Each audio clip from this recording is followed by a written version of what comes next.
Hello and welcome to the NeuroAffirm Show. I'm obviously not Jesse Ginsburg. My name is Melanie, and I'm so excited to be taking over the show for today. So, you may have seen me on other episodes of the live show or in our online trainings hosted by both Jesse and Chris. I've also done several online trainings in the NeuroAffirm Therapy Academy, and I've spoken at state and local conventions all about how embracing neurodiversity and how that really changes everything when we support our autistic kids that way.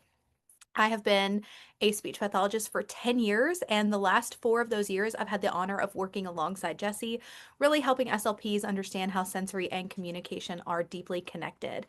And today, I'm so excited to be taking over the show to talk about a client that absolutely changed everything for me. And his story set me off on a completely different path of how I view communication. And it's the reason I firmly believe that we should never try to eliminate echolalia. And so we're going to be diving into that today. And before I go any further, I think it's incredibly important that we define what echolalia means because you could just do a quick Google search and it's going to tell you one thing. And I would love to share some insights about what I view echolalia as. So, when I say echolalia or scripting, we're talking about the repetitive use of specific phrases. They're often drawn from media or conversations or previous experiences. And in the past, echolalia was definitely viewed as meaningless. And even today, I feel like there's this narrative that we should just ignore it or and it'll go away or, oh, they're just using movie talk. And I think it's important that we remember that echolalia is a repetitive use of phrases, but that can come from movies or conversations. And so I've talked to a lot of autistic adults, and people have said, "Well, what did people do before there was TV? Where was echolalia around?" Yes, it was, and they were repeating conversations and things that they heard from other people, other phrases they picked up around town. So it doesn't have to come from media, but it's just really prevalent today that a lot of it does.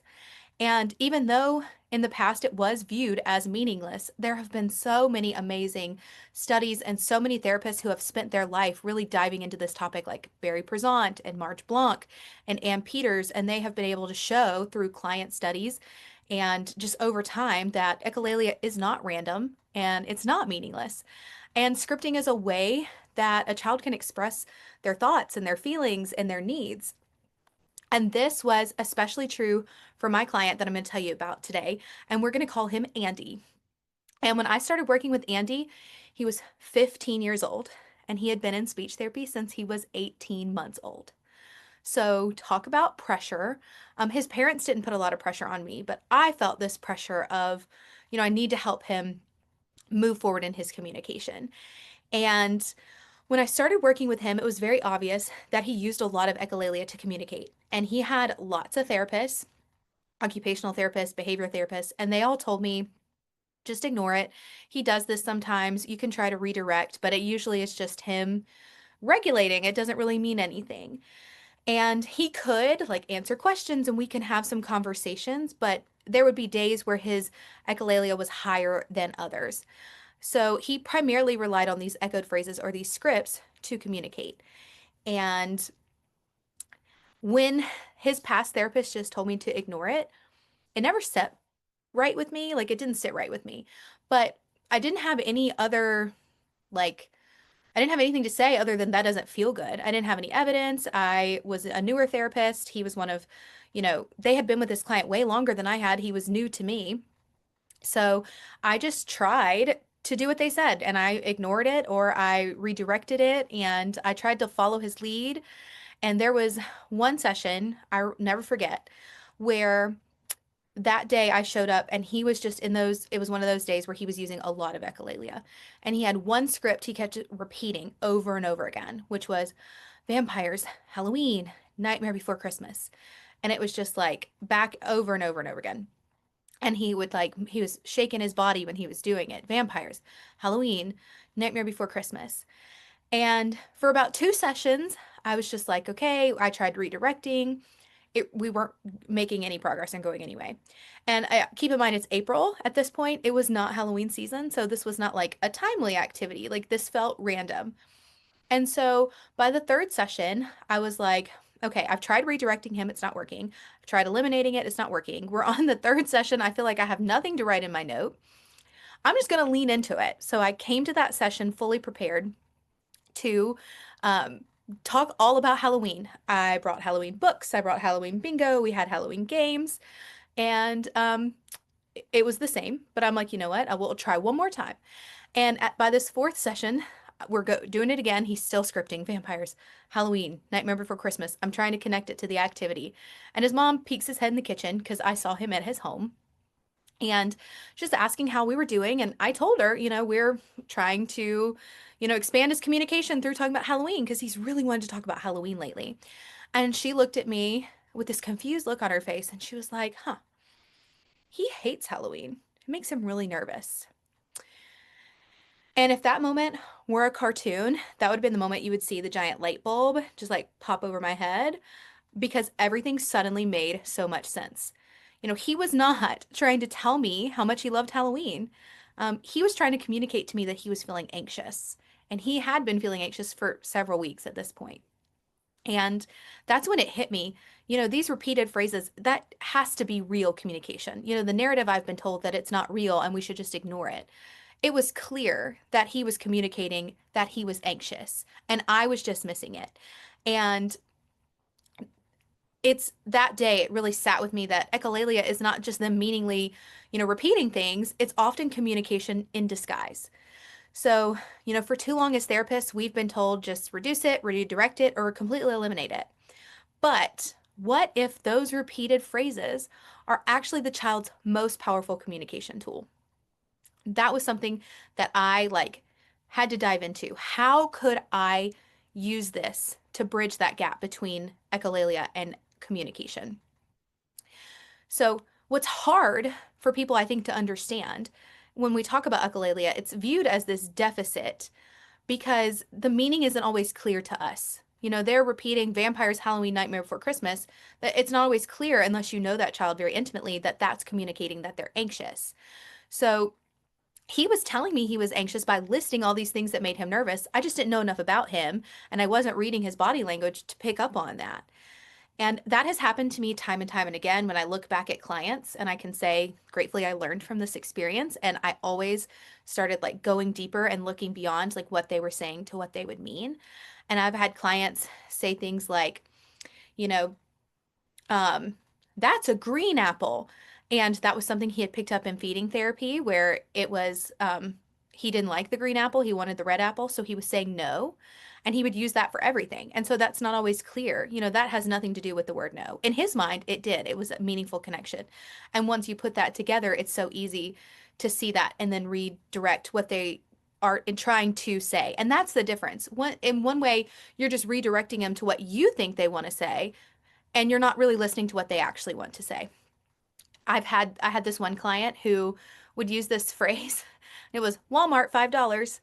And it was because one time he got something and he was complimented on it and he was like, Walmart $5. And he was, like, oh, that's so great. What a great deal. And so he felt like this validation and he felt so proud. And then he would use it all the time. And sometimes it worked. Like, hey, love your new haircut. Walmart $5. And then sometimes it wouldn't. Like, do you like goldfish? Walmart $5. And in that way, he was trying to communicate, and he was not using that to talk about Walmart and what he got for $5. He was trying to use that as I'm adding to the conversation. I want to give you more information. And so it's important to remember that when we talk about echolalia or scripting, they often carry emotion, they carry memory, and they carry context. Whether or not that's always clear to us, it's usually clear to them. And if we can start looking beyond the surface and really looking into these phrases, they are windows into the child's inner world. And it's my belief that our job as professionals, or even if you're a parent of a child who uses echolalia, for us to presume competence and believe it's not just meaningless and random, but there is a meaning that I don't know yet. And I think it's our job to put on our detective hat and try to find the meaning. And that is the first step when we're talking about moving past echolalia to more self-generated communication, is understanding their intention so that then you can model the phrase that has the same sentiment, right? So for Andy, when he would say vampires, Halloween, Nightmare Before Christmas, I started validating him and I would say, oh, it seems to me like you're nervous. You can say, I'm nervous. And he picked up on that immediately. And after only a few times of modeling that, he would just tell me he was nervous. And then one time, I'll never forget, he followed it up. He was like, I'm nervous, white iPad, please. Because whenever he would get overwhelmed or anxious, he would take a break with his iPad. And that was something he had worked out with another therapist. And what a beautiful moment that was, because not only was he communicating to me he was anxious, he was also communicating what he knew he needed to regulate, to like overcome that anxiety. And that was just so amazing to me. And so when we validate these our kids' scripts, we validate their child. We validate the child and how they're feeling. And it's so much easier for connection to follow then. And the more connected you are with the child, the more you see into their inner world, the more these scripts really start to make sense. So, you know, once I knew, like in my gut, that his communication was not meaningless, I knew I needed to find a way to move beyond validating. Like, of course I can validate. Of course I can like offer him maybe another phrase that has a more clear meaning to what he's trying to communicate. But then I was kind of stumped by what else to do. And, as a speech therapist, I'm there to provide therapy. How do I write that as a goal? So I did what I do, which is Google. And I was Googling everything, why we shouldn't eliminate echolalia. How do I mold echolalia? What do I do with echolalia? And that led me to a training by Marge Blanc on Gestalt. I've never heard that term before. The root word Gestalt means whole or chunk. So Marge Blanc talks in her presentation about Gestalt language development being a very natural and real type of language development that a lot of autistic kids go through. So just like babies imitate before they speak, autistic children will often imitate as well, but they are imitating whole words or chunks or gestalts of language before they start building and breaking down their language into smaller pieces. So, in this training, everything she said just made so much sense. It gave a clear framework of how you move through this developmental stage. And some kids move through this stage all on their own. Like they don't need us to go through it, just like you have kids learn language without needing help from a speech therapist. But there are some kids who do need support. And so, for what we call an analytic language learner, someone who learns language one word at a time, you have that development of, a word, a phrase, and then a short sentence like juice, more juice, I want more juice. For kids who have this Gestalt language development where they learn words in these chunks based on meaning, they are storing phrases as one meaning at first, that scripted phrase. So, vampires, Halloween, Nightmare Before Christmas is one phrase that is communicating I'm anxious. And what we can do to help them move through it is first give them a phrase that's easier for us to break into parts, like, I'm nervous. And then we help them start to mix and match their language. I'm upset, I'm happy, I'm angry, whatever that may be. A really good example would be a kid who uses like, let's go to the park anytime they want to go outside. They may not be always asking to go to the park, but they want to go somewhere. We could start changing the script from a very short word to say, let's go to school, let's go to the mall, let's go to the store. And we're showing them how language is flexible and we want to break apart these whole chunks that they have into lots of smaller pieces so that we can mix and match those pieces. And so if you imagine language development like blocks in a tower, the traditional, I hate saying the word traditional, but what we have learned about language development from a traditional sense, what I was taught in grad school about language development is that kids have all these blocks. They learn blocks one at a time, one word at a time. And then once they have a bunch of blocks, they start building these towers and then they get more complex as they go. But children who are Gestalt processors who use echolalia or scripting to communicate are often given their blocks already constructed in a tower. And so what we have to do is help them break that tower apart so that they can rebuild it to see all the infinite combinations of what they can do with these words. So the important takeaway from this is that echolalia is a part of language development. That's not always a sign of a delay. You have kids use echolalia that will then go on and communicate without needing any help from us. And it makes me think a lot of times about the people that were like, oh, my uncle didn't speak till he was 4 and then he just started talking all the time. Well, we'll never know if he just was not talking and then he was talking in full sentences. But maybe he was going through these stages of analytic language development and they didn't quite realize it, right? But if we go back to Andy, I can say Andy, at 15 years old, did have a delay. He was a Gestalt processor. He used echolalia to communicate, but there was a delay because we were using that echolalia primarily to communicate. That's like the beginning stages, right? So what I learned was how to take him through these stages by helping him, shorten them and giving him phrases that maybe matched more closely. And I stopped trying to think about what he was going to say and started really listening. And I wasn't trying to change his words. I was just trying to give him words that more matched what the intention he had behind it was. And that's when I really started to understand him and I started to understand his world. And once I dove into that approach and we focused on his strengths, I can tell you his language exploded. He made more progress in 1 year than he had in 14 years of speech therapy. And that's not me tooting my own horn.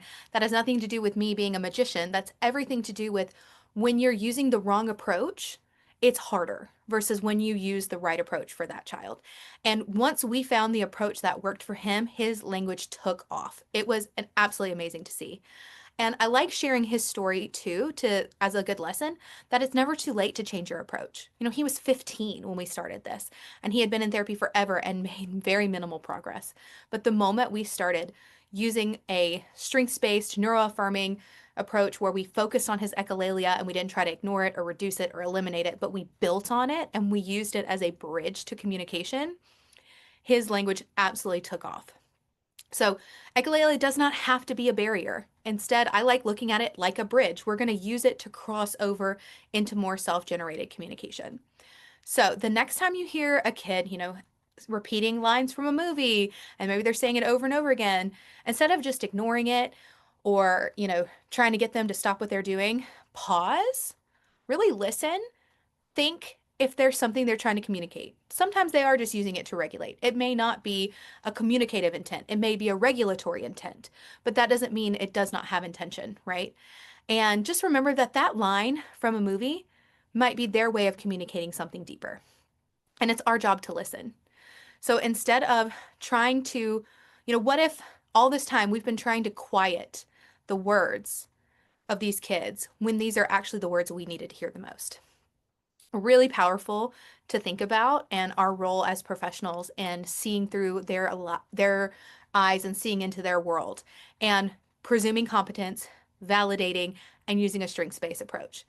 So I hope this was helpful. And if today's conversation has sparked your curiosity, if you want to learn more about echolalia and language development for autistic kids or Gestalt processing and really get into what the research says and some examples of clients, we have all of that in the NeuroAffirm Therapy Academy. So we have several trainings on echolalia that I have hosted. There's one that I host with Jessie, and we talk a lot about our clients and what we've seen over the years as therapists and get some good step-by-step guidance, get some great examples and some great strategies that will help you understand and support these communication strengths. And when you join us in the NeuroAffirm Therapy Academy, we also have a ton of other trainings about all sorts of different topics. And you get to join this community of like-minded professionals who are just as passionate about neuroaffirming practices as you are. So if you want to check it out, I'll put a link to the Academy below. And just thank you so much for taking the time to tune in. I hope you have a good one, and we hope to see you in the Academy. Bye.